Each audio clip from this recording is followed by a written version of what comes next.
Wake up. Finally decided to grace us, have you? Welcome back to the realm of consciousness. You were caught by me. Loid Forger. But you don't need to know that. Regardless of if you do and who you are, I have orders to contain you. And you have new orders too. I heard you're working with MI6 lately. Interesting. You're only tied up so I can confirm your identity. After which, you and I will be working together. This is an unconventional job, to say the least. Don't look at me that way. I'm just following orders. Isn't it the same with you? Here. Sorry about that. Procedures are there for extra safety. I had to confirm with your retinas that you are who you say you are. Fingerprints can be faked easily enough in this business, and we are spies. I may be a foreign affairs worker, but this is on your soil. So pardon me for insinuating this, but I'll be relying on you quite a bit. I don't expect you to understand everything, but I wanted to get it out of the way. Instead of faked identities and holding true to the ancient, archaic ways of spies, I figured it would be better to lay it all on the table today. We have to look like a couple, regardless of how you feel about me or the situation. There isn't anything more to it. Feelings will only get in the way, and yet, as I say that, I can see you. Well, at least we've got the genuine attraction carried away. Is that how you find me? Good. If I can make your heart race, it will be more convincing at the right times. I've said it once before, but I'm Loid Forger. And as I've said, I'm working with your Foreign Affairs Department. A spy from outside. Shocked that you're so trusting with me. Is it because of slight Stockholm Syndrome? Given that I had you in my hands and could do anything with you, but instead followed protocol, therefore you think you can trust me? I wouldn't blame you if it was as simple as that, but you're a rookie at that point. Now, rookie, I have two things to say to you. Firstly, I'm sorry that this is such a touchy subject. Romance is not something I like to fake in the spy business, but I have to all the time. So we might as well get to know each other. This is a long-term effort. It might be 5 years.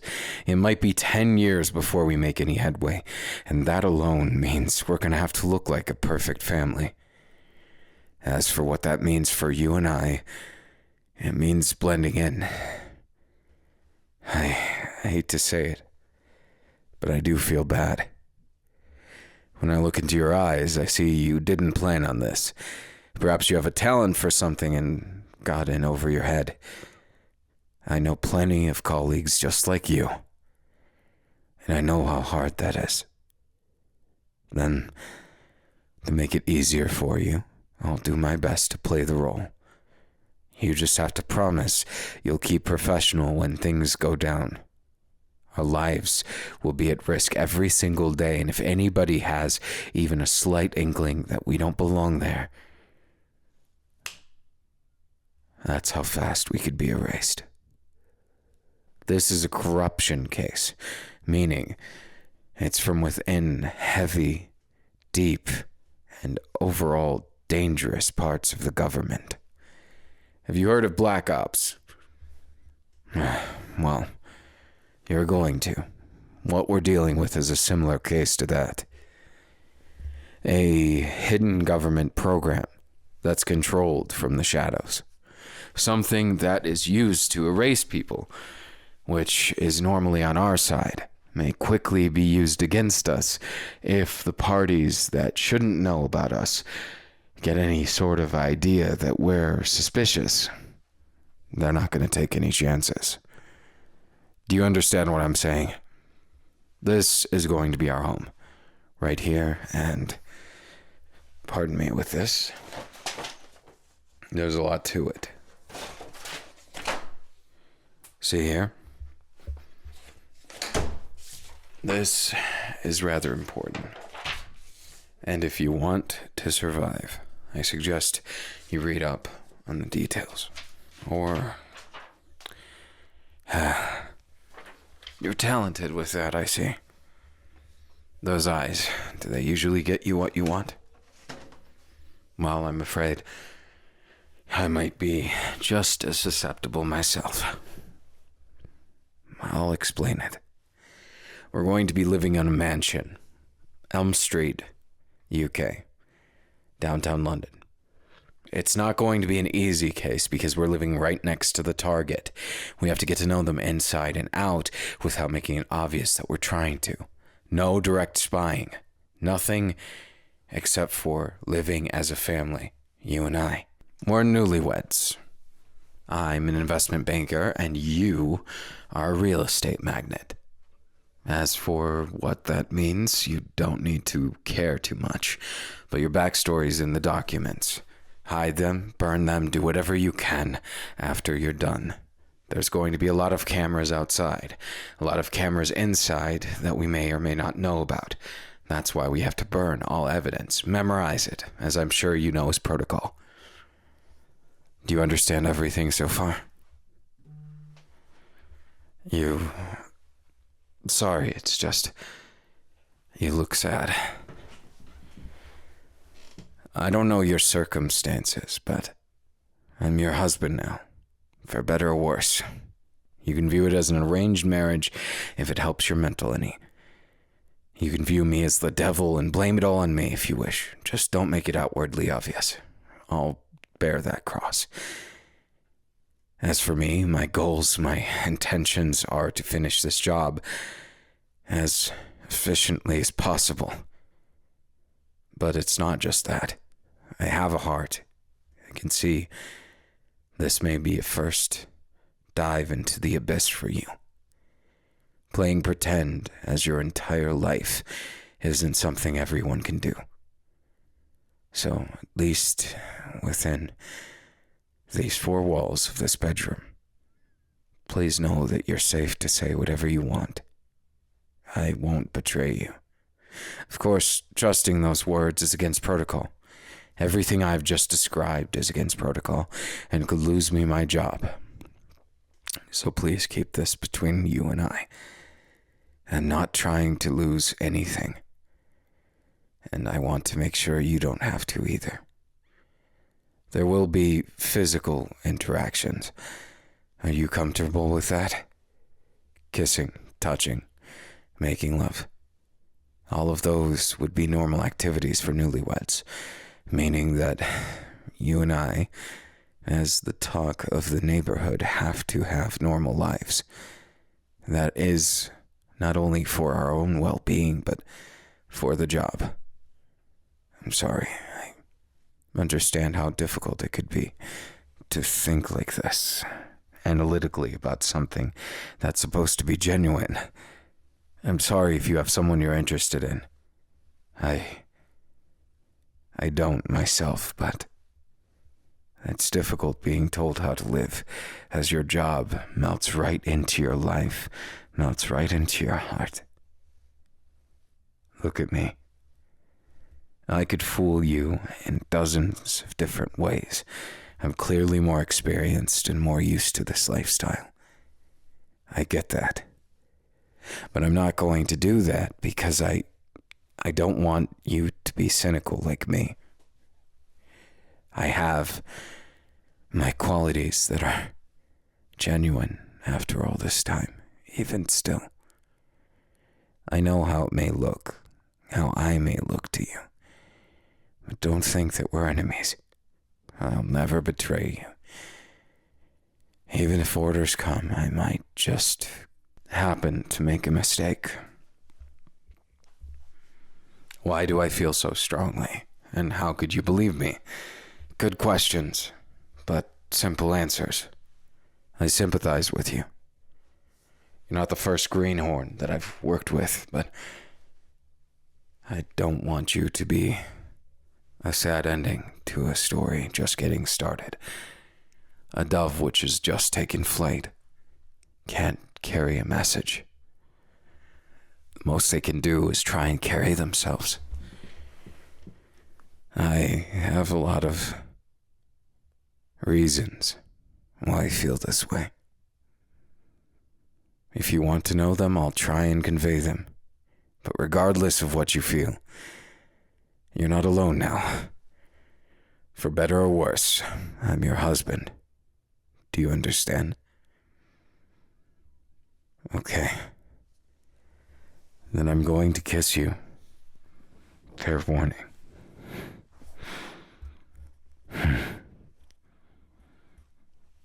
They always say to feel nothing.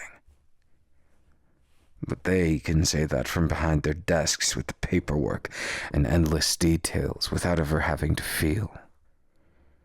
Unfeeling pen and paper, ink on ink.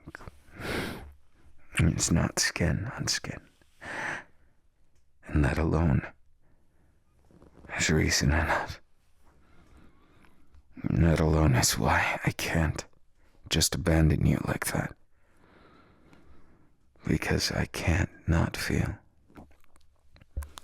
It's both my greatest strength and my most heinous weakness. That when I look into the eyes of someone who's just playing pretend, playing a game of house, I can't help but feel real feelings, even if in 10 years or less we'll probably never see each other again. The bittersweet kiss, the taste of your scent. Is that a perfume, a cologne? I don't care what it is. It's your scent now. And it's a scent I plan to cherish for the next amount of time that we get to be together. I'll protect you with my life. Of course, all this is going to sound superficial, as I am the more experienced spy. You need to know that they called me in for a reason.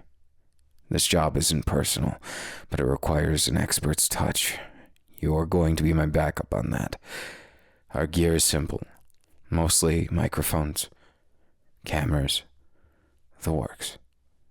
There is a translation lens of which you can put into your eye as a contact to translate foreign language in case you're confused about it. You haven't seemed confused yet, so I assume you're at least bilingual, but regardless of that, it's for emergencies. As for weaponry, subtle guns, non-metallic, the usual. One of them you can build out of this shoe. It's made of plastic and polycarbonate. As for what it actually can do, it's about as strong, roughly, as a .22 caliber, not much. Have to aim for a soft spot, or maybe, if you're close enough, the head. Of course, this isn't an assassination mission. We're merely gathering intel. Hopefully it never comes to a worst-case scenario. Trust me, okay? I'll do everything to avoid that. I don't like situations where my life is on the line. And for what it's worth, while I may seem cold and calculating, I'm not. Not as much as the other senior spies. Those who are experts in this field grow cold and menacing, almost as bad as the people they hunt. I'm not telling you you have to be an assassin, let alone someone with a hardened heart. I'm only telling you I have no intention of failing this mission, and no intention of taking you for granted. Understand? Damn it. Do you see that on the cams? Seems our new neighbors are here to greet us. Shall we? Remember, your name is... you remember it good. And what's my name? Yes. Good. Now, here we go.